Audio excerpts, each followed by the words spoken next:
pessoal, bem-vindo mais uma vez aí ao canal. Como eu disse no último vídeo, hoje a gente vai usar o modelo de regressão logística multivariada para poder prever se uma pessoa tem Covid ou não a partir de parâmetros clínicos como um exame de sangue, quantidade de leucócitos que ele tem, por exemplo, presente no sangue. Antes da gente entrar no hands-on mesmo, usando o R para isso, é importante a gente entender as métricas que a gente vai lidar no vídeo de hoje. No último vídeo, a gente comentou sobre a matriz de confusão. A matriz de confusão, então, é uma das ferramentas que a gente usa para poder entender se o nosso modelo é bom ou ruim. Porém, quando a gente não entende como usar a matriz de confusão, a gente pode fazer muita besteira. Saca só o que alguns pesquisadores publicaram um artigo em um journal falando sobre previsão de Covid. Esse artigo, por exemplo, publicado agora em 2020, tem um título super bacana: Sistema Inteligente para Previsão de Casos de Covid usando Machine Learning e o Framework de Regressão Logística. Para preparar o vídeo de hoje, fui atrás aí de alguns artigos e encontrei esse. E olha só a conclusão dessa galera. Nesse artigo eles utilizaram aí a técnica de regressão logística e eles conseguiram uma acurácia de 92%. Quando alguém lê um artigo desse, ou quando alguém recebe essa informação, a gente fala, uau, que bacana! Porém, pessoal, aqui é um caso específico onde a pessoa não sabe utilizar as técnicas de análise dos dados do modelo que ela construiu. Então vamos ver só, pessoal. Ao longo do artigo, ele coloca essa imagem aqui, que é a imagem da matriz de confusão. Então a gente vê aí que eles trabalharam com 2.548 dados, né? Só que isso aqui é um tipo de dado que a gente tem que tomar muito cuidado quando a gente mexe em Machine Learning, quando a gente fala de dados balanceados e dados desbalanceados. Nesse caso aqui, o modelo possuía 2.347 dados de pessoas sem Covid e 201 casos de pessoas com Covid. Eles pegaram então esse conjunto de dados, 2.347 casos de pessoas que não tinham Covid, 201 casos de pessoas com Covid e treinaram o modelo. E aí, no final, eles concluem que deu 92% de acurácia. E realmente, pessoal, o modelo deles deu 92% de acurácia, como a gente pode ver aqui. Mas quando a gente não sabe analisar a matriz de confusão, a gente pode cometer um erro absurdo, como presente aqui nesse artigo. Olha só a matriz de confusão deles aqui. Todos os casos, 2.500 casos, ele previu como não tinha Covid. Não teve nenhum caso que ele previu que teve Covid. Então é claro, quando a gente trabalha com dados não balanceados, quando eu tenho um conjunto muito grande com uma determinada classe, no caso aqui não ter Covid, e um grupo muito pequeno, o nosso modelo pode aprender que, independente de qualquer variável de entrada, ele sempre vai dar não, ele sempre vai falar não. E é isso que está acontecendo aqui. Então é um modelo muito ruim, mesmo que a acurácia dele seja 92%. Como que a gente pode, então, interpretar melhor ou conseguir analisar melhor os nossos dados para evitar esse tipo de besteira? O primeiro ponto é entender as outras métricas que a gente pode tirar da nossa matriz de confusão, pessoal. Relembrando a nossa matriz de confusão, que é essa ferramenta que a gente usa aí para análise de classificação, a gente vai ter aqui o TP, o True Positive, é quando o nosso modelo previu um resultado positivo e o dado real fala que ele é positivo, então ele acertou. E também o True Negative, quando o nosso modelo prevê que não tem a condição e na realidade ele realmente não tem. Então a gente quer que todos os pontos caiam tanto no TP quanto no TN. Mas pode acontecer do nosso modelo prever um fato negativo, mas na realidade era para ser positivo, isso é o que a gente chama de falso negativo, ou então a gente vai ter aqui o falso positivo. A acurácia, como a gente falou no último vídeo, é a relação de números true positive, true negative, em relação a todas as previsões.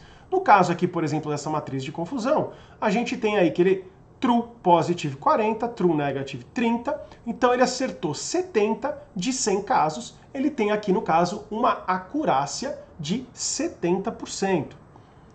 Isso é um parâmetro interessante, mas como a gente acabou de ver, a gente pode falar uma grande besteira se a gente só olhar a acurácia.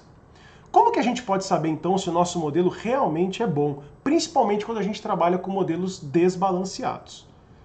Modelos desbalanceados são modelos onde a gente tem uma classe muito grande de resultados, por exemplo, ou positivos ou negativos. Quando a gente vai para diagnóstico de doenças, é muito comum a gente cair nesse tipo de caso.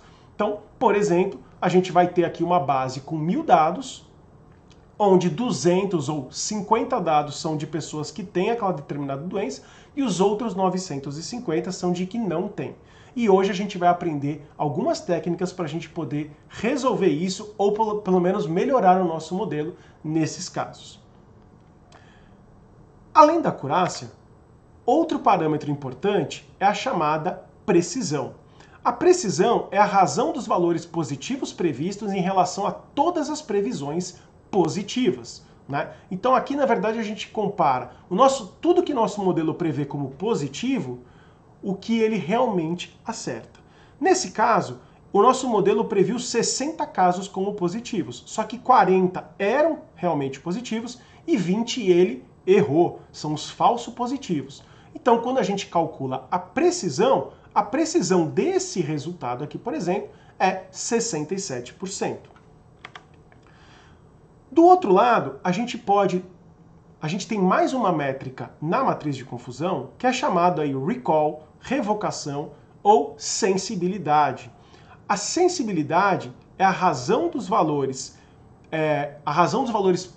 previstos como positivo em relação a todas as observações daquela classe. Da classe, no caso aqui, positiva. Então é o true positive dividido por tudo aquilo que era realmente, por exemplo, tem Covid. De todos os casos reais de Covid, quantos que ele consegue determinar? Então aqui a gente teria, por exemplo, uma sensibilidade ou um sensitivity de 40 dividido por 50 de 80%.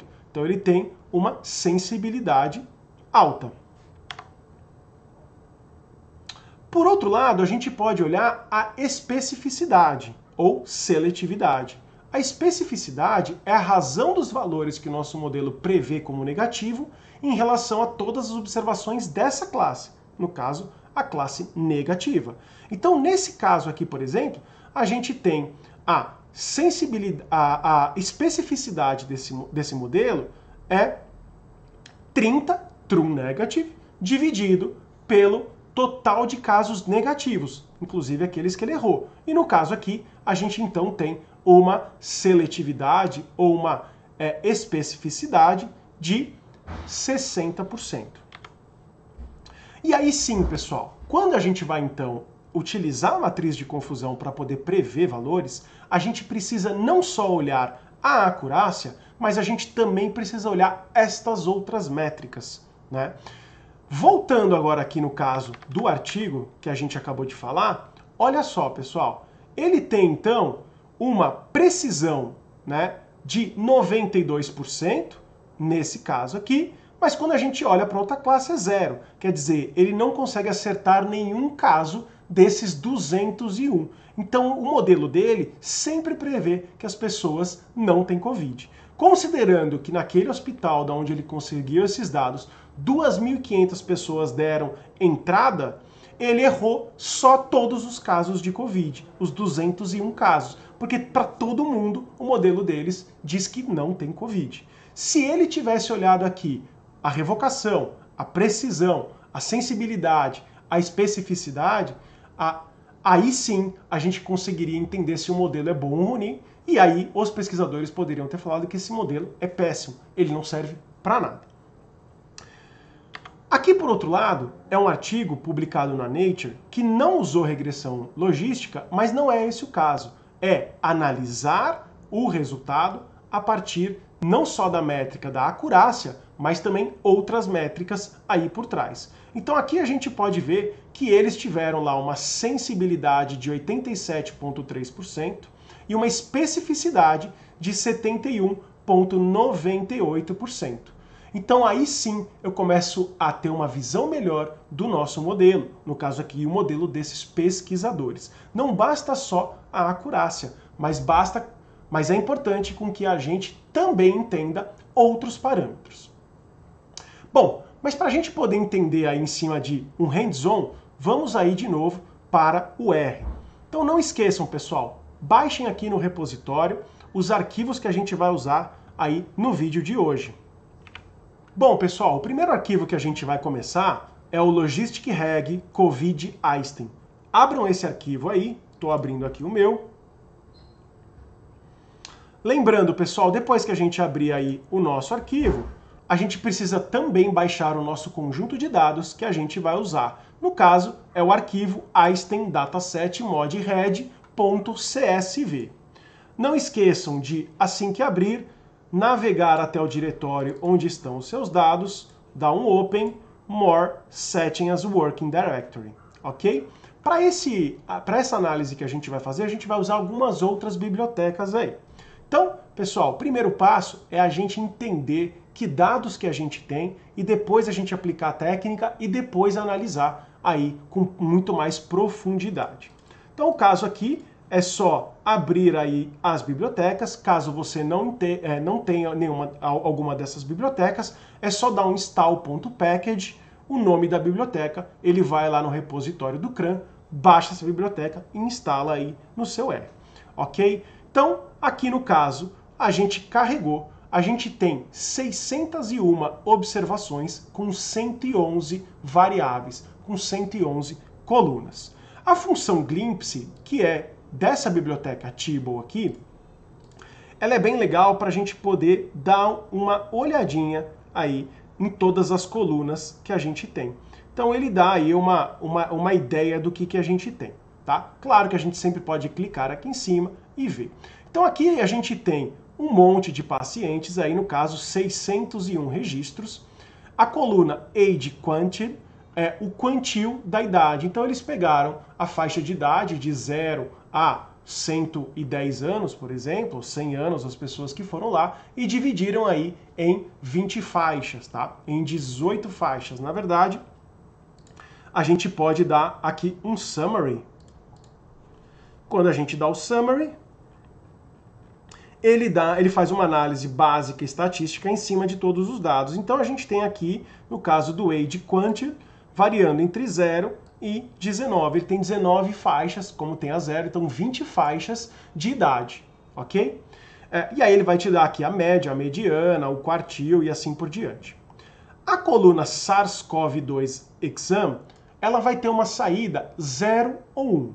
0 não foi detectado Covid, 1 foi detectado Covid. O ORD, S foi para enfermaria, ICU, S foi para UTI semi-intensiva, ICU 01 se foi para UTI, o paciente, e aí vamos dar aqui mais uma olhadinha, outros parâmetros. Então aqui a gente começa com várias métricas de exames de sangue, o hematócrito deles, a quantidade de hemoglobina, quantidade de plaquetas, e tem um monte de parâmetros aí, pessoal. Os linfócitos, os leucócitos, aqui a gente não vai dar uma aula de Covid, nem uma aula aí de medicina. Mas considerando que eu tenho um monte aqui de parâmetros de exame de sangue, né? E aí eles também fizeram análise aí de outros vírus que podem estar presentes ali. Então no caso aqui tem o coronavírus, mas não é o SARS-CoV-2, que é esse aí o novo coronavírus. Então se o paciente ele teve um resultado positivo ou não para o outro coronavírus. E aqui rinovírus e assim por diante, né? Quando a gente vai olhando aqui, também tem exames aí de urina e outros parâmetros aí, tá? Então, no modelo de hoje, a gente vai tentar prever o SARS-CoV-2, então o resultado positivo ou negativo aqui, a partir de algumas dessas outras colunas. Claro que sempre quando a gente está aprendendo Machine Learning, a gente pensa, nossa, eu tenho 111 colunas, então eu vou utilizar as 110 colunas para poder fazer o nosso modelo. Isso não necessariamente é bom, na verdade, geralmente é ruim. Não adianta a gente ter um monte de colunas que não ajudam a gente aí na nossa busca pela previsão, pela criação de um modelo que consiga prever se tem ou não tem, por exemplo, a partir de um exame de sangue, e não um exame de sangue que realmente detecta lá, mas sim a partir dos indicadores. Bom, voltando aqui então para o nosso modelo, pessoal, nós lemos aí os dados. Aqui a gente vai misturar esses dados aí, o dados red, então ele bagunçou lá a posição, né? E agora, pessoal, eu vou fazer para vocês um histograma, quer dizer, a frequência, a quantidade dos 601 pacientes aí que tiveram positivo para a COVID ou negativo para COVID.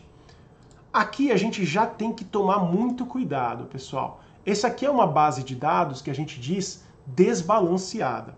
A gente tem aí 90% dos dados de pacientes que não tiveram resultado positivo para COVID, e no outro lado a gente tem aí o restante, 10, 15% dos pacientes que tiveram o positivo para COVID. Antes da gente realmente atacar esse problema, eu vou rodar como aquele primeiro artigo que o colega ali, que os pesquisadores fizeram, mas fizeram caca, para a gente ver e depois a gente vai aprender a resolver este problema.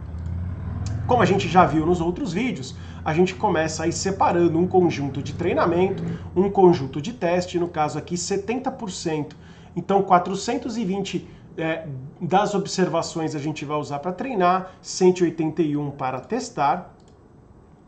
E aí agora sim a gente vai criar o nosso modelo de regressão logística, mas aqui multivariada. Então aqui no caso, a linha 23 é a fórmula, né? É essa fórmula que ele vai usar. E o que era a fórmula? É qual é a variável de saída, então é a coluna SARS-CoV-2 exam em função T, né?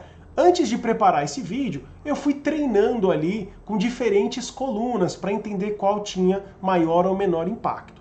Há outras técnicas que a gente vai aprender lá na frente, né? Como que a gente pode selecionar quais são as features, quais são as variáveis mais importantes para ajudar a gente a construir o modelo, tá? Mas no vídeo de hoje, a gente vai então prever a quantidade, a gente vai prever aí se tem ou não COVID a partir da idade, a partir da quantidade de monócitos, leucócitos, plaquetas, RDW, MCV, linfócitos e MCH. MCH, MCV e RDW também são parâmetros aí de um exame de sangue. Então imagina que agora o paciente vai lá fazer um exame de sangue e a partir destes indicadores, será que eu consigo prever se a pessoa tem ou não COVID? É isso que a gente está tentando, sem fazer o tal do RT-PCR, né? Ou um teste sorológico que a gente usa, por exemplo, um antígeno para realmente detectar ali, ok? Bom, então no caso aqui, criamos a fórmula, tá lá, e agora eu vou criar então o nosso modelo de regressão logística do SARS-CoV-2 em relação a apenas essas colunas. Vamos lá, modelo criado, aqui tem um pequeno resumo aí. Então o modelo, como a gente viu lá, era um modelo genérico, que agora ele é específico para essa base de dados, para esse caso. Então, para a gente poder então detectar, aqui a gente tem aí as constantes, o beta 0, beta 1, beta 2, para cada uma dessas variáveis aqui. Vamos continuar aqui então, pessoal. Da mesma forma como a gente fez no vídeo anterior, agora a gente vai pegar o conjunto de teste, vai rodar o predict em cima desse modelo, e aí o pred, a gente vai ter aqui todos os resultados. Na verdade, o percentual, qual é a probabilidade de ter ou não o SARS-CoV-2.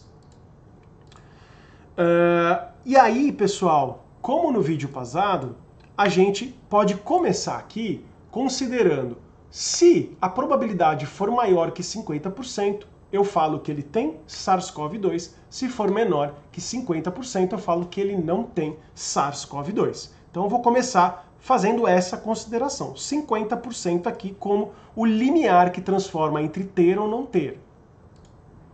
Tá lá, vou criar aqui a matriz de confusão. Vou printar aqui a matriz de confusão. No caso aqui a gente está usando agora uma função que é o Confusion Matrix, que é dessa library aqui, Caret, tá? Ela vai já calcular todas aquelas métricas que a gente viu e outras ainda. Então ela vai ser bem interessante. Claro, como no vídeo passado a gente calculou na mão a acurácia, e a gente pode calcular essas métricas na mão, mas aqui já tem uma formulinha aí, uma função que ajuda a gente nesse desafio. Então, eu rodei aqui a matriz de confusão e olha só o que a gente obteve aqui. Então, lá do nosso conjunto de 181 dados de teste, ele classificou 150 como não tinha Covid, e realmente não tinha, então é o true positive, ou depende de como eu configurar, é o true negative, ok? Então ele acertou esse caso, né? E 6 casos que realmente eles tinham Covid, o meu modelo acertou como ele tinha Covid. Por outro lado, 20 casos que ele tinha Covid, o modelo falou que ele não tinha. E teve 5 casos que a pessoa não tinha Covid e ele classificou como tinha Covid, né? Quando a gente roda aqui essa função que vai calcular a acurácia do modelo, então a gente pode olhar aqui que a acurácia do meu modelo, por enquanto, deu 86%. Uau, o nosso modelo ele é muito bom. Ele é muito bom porque ele prevê com 86% de certeza se a pessoa tem ou não tem Covid. Sim e não, pessoal. Se eu olhar só esse parâmetro, né, a gente está cometendo um baita erro. Bom, quando a gente estava explicando aí a matriz de confusão, a gente tem que olhar então a sensibilidade e a especificidade, tá? Quando a gente olha, por exemplo, a especificidade, que no caso aqui é o que ele não tinha Covid e ele previu que não tinha Covid, que está relacionado aos 150, né, em relação aos casos, deu 96%. Então, uma alta especificidade. Ele consegue acertar com 96% de certeza que uma pessoa não tem Covid, que realmente ela não tem Covid. Por outro lado, pessoal, se essa técnica é para prever as pessoas que têm Covid, por mais que a acurácia geral do modelo deu 86%, a sensibilidade do nosso modelo deu 23%. É muito ruim, né? Voltando aqui na nossa matriz de confusão, a gente pode ver que das 26 pessoas do conjunto de teste que tinham Covid, apenas 6 ele acertou. Por isso que a sensibilidade deu esse número tão baixo aí de 23%. O que a gente espera, na verdade, no modelo? Eu espero uma acurácia elevada, uma sensibilidade elevada e uma especificidade também elevada. Aí sim eu posso falar que o meu modelo é um modelo bom. Bom, isso acontece, pessoal, é muito comum quando a pessoa está começando aí na técnica, na área de Machine Learning, só olhar a acurácia e tentar resolver o problema dessa maneira. Mas não, a gente precisa começar a entender um pouco mais a fundo essas métricas. Para resolver esse caso de desbalanço, claro, se eu tenho muito mais dados que dizem que não tem Covid, quando eu treino o meu sistema, por mais que o hematócrito variou, por mais que o número de plaquetas variou, ele tende a falar que não tem Covid. Como que a gente pode resolver? Tem várias formas. A forma que a gente vai usar hoje é uma forma que a gente vai fazer de balanço dessa base de dados, reduzindo a quantidade de elementos não Covid. Para isso, pessoal, podem baixar agora o outro arquivo, Logistic Reg Covid Einstein balanceado. Vamos lá então, eu já baixei o meu aqui e agora eu estou abrindo. É basicamente o mesmo arquivo aqui que a gente tem, só que com a diferença que a gente vai ver aqui que os dados estarão muito mais balanceados. Como a gente pode ver aqui no primeiro caso, os dados eles eram altamente desbalanceados. Então a gente vai pegar um monte de dados de não Covid de uma maneira aleatória e vai jogar fora. A gente vai descartar. Mas para que a quantidade de positivos e negativos fiquem mais balanceadas, né? Outro caminho que a gente poderia fazer é duplicar ou triplicar ou quadruplicar o número de casos positivos para que a quantidade de dados sejam mais semelhantes. Bom, vamos lá então, pessoal. Carregamos aqui, vamos limpar aqui o console, vamos limpar aqui a saída. Carreguei aqui as bibliotecas, carreguei a mesma base de dados, tá lá o 601, né? Só que agora, pessoal, eu vou criar uma base apenas com as pessoas que o resultado, a coluna 3, que no caso aqui é a coluna SARS-CoV-2 exame, que deu 0. Então, para isso, a gente vai criar um subset do dados onde a coluna 3 foi igual a 0. Tá lá. Então, dos 601, 518 pacientes deu resultado negativo. E aqui eu tenho 83 pacientes que deu um resultado positivo. Como a gente já tinha visto, eles estão muito desbalanceados. Bom, o que eu vou fazer agora? Como eu tenho os casos positivos, os 83, e eu tenho os 518, quando eu unir essas duas matrizes, as 83 primeiras linhas serão de casos positivos e depois o restante de casos negativos.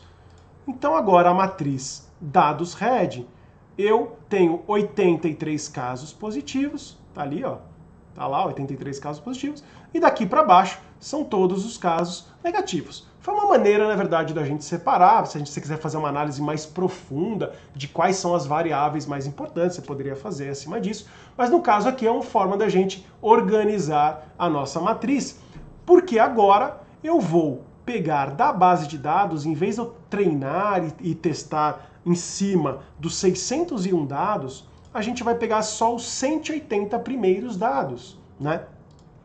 Então, quando eu faço isso, a dados red agora tem 180 observações. Só que dessas 180, 83 tem Covid e o restante, as 97, não tem Covid, né? Se eu fizer agora, deixa eu dar só um summary aqui de novo, né?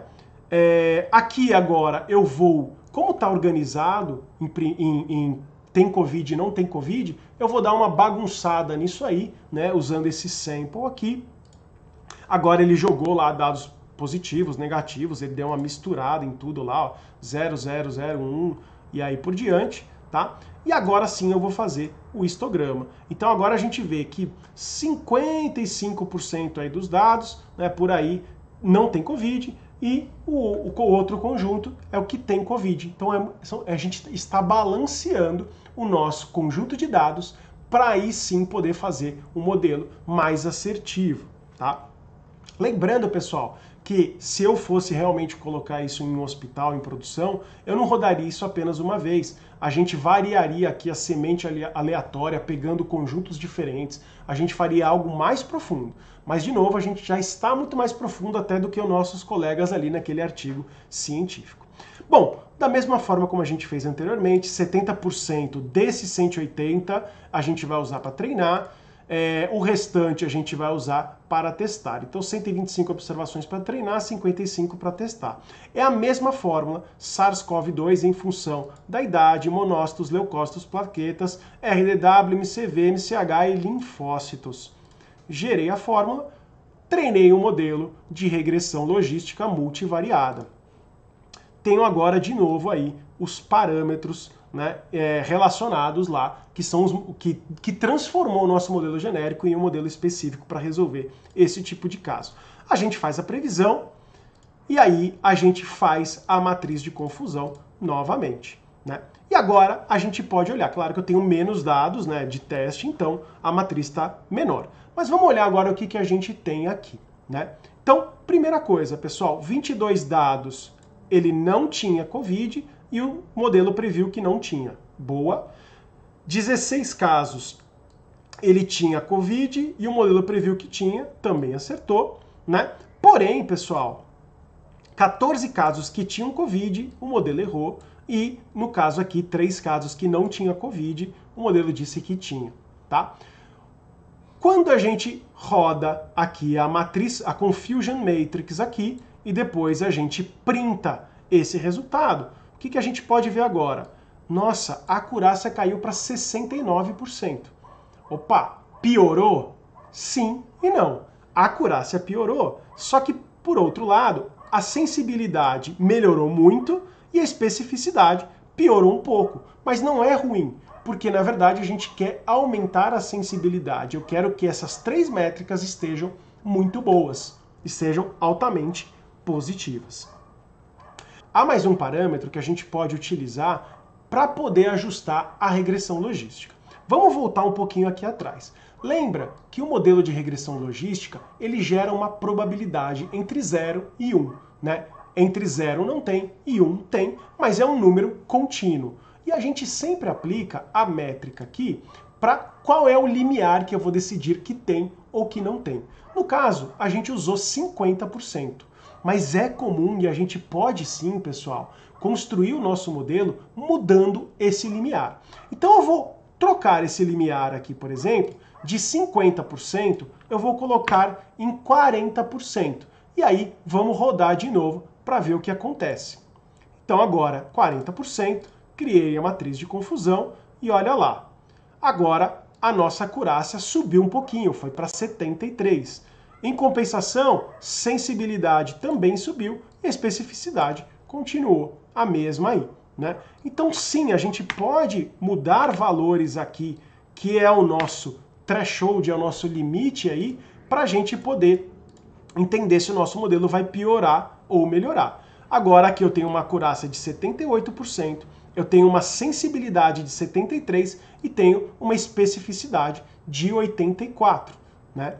Por fim, pessoal, esse modelo aqui, ele também pode fazer o que a gente chama de curva ROC, ou Receiver Operating Characteristic. Essa curva ela é bem interessante, porque ela compara a sensibilidade e a especificidade. Então vamos rodar aqui e tentar interpretar essa curva aqui.